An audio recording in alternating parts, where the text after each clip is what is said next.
Hi, today I'm going to tell you all about the Hamilton Beach 8-quart slow cooker, and I'll show you how the lid rest and everything works as well. So I like the nice sturdy handles on this slow cooker, and I also really appreciate that it comes out and that can go in the dishwasher as well as the lid can go in the dishwasher, and it fits nicely in here. It does not move around or anything at all.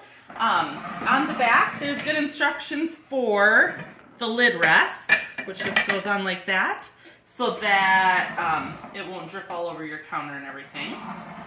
And then if you want to use it to store your cord, you turn it here and take it off, and you put it on this way, and it goes down to store your cord.